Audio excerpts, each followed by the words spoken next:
Hi there, my name is Matt Metz, and this is my contribution for Dr. Kevin Forehand's MGMT615 Strategic Planning course, Week 6, Assignment Number 4, the Wells Fargo Financial Scandal. The latest development in a years-long financial misconduct scandal is the sentencing of 63-year-old Arizona resident Carrie Tolstead. The judge rejected the prosecution's recommended 16-month term in federal prison, choosing instead to sentence Tolstead to 6 months of home confinement, 120 hours community service, and a $100,000 fine. The misconduct at the heart of this scandal was the act of creating multiple accounts and credit cards for existing customers without their consent in order to meet high sales quotas set by company leaders. Cross-selling is the principle of selling a single client multiple types of products or services. In the case of Wells Fargo, differing types of bank and credit accounts. More than 3,000 people were fired as a result of the investigation in this scandal, and CEO John Stumpf retired in the wake of the scandal. Tolstead was identified as a responsible party due to her position as head of the retail banking division. All told, the penalties and class action settlement costs added up to around $300 million.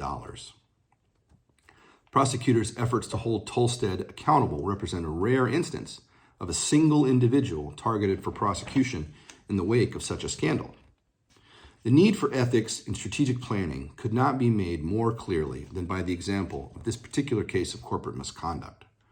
The desire among leadership at the company to steadily increase the share price as the single most important indicator of growth created a top-down culture of pressure to sell and resulted in individual members resorting to immoral and unethical processes to meet those metrics.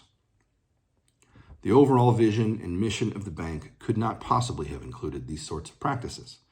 So what happened? Why did this team of what we have to assume are well-meaning and reasonable individuals engage in this predatory behavior that negatively affected the clients, whose best interests they had a fiduciary responsibility to serve ahead of their own?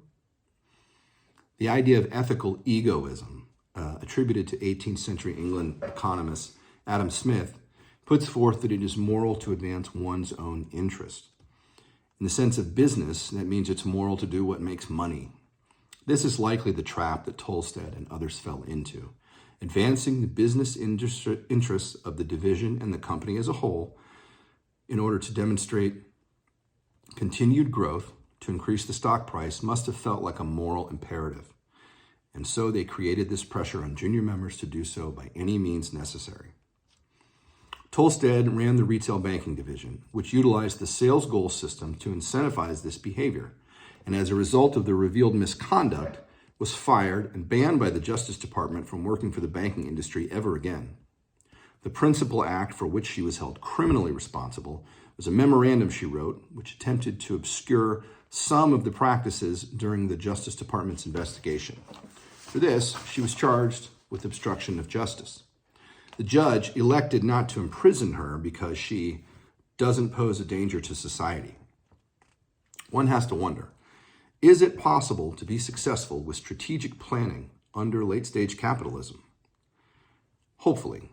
Businesses are increasingly being held accountable for unethical practices as consumers learn more about climate change and the real human factors that power the economy, and as the public learns about the scandalous operations like those of Wells Fargo. Thank you.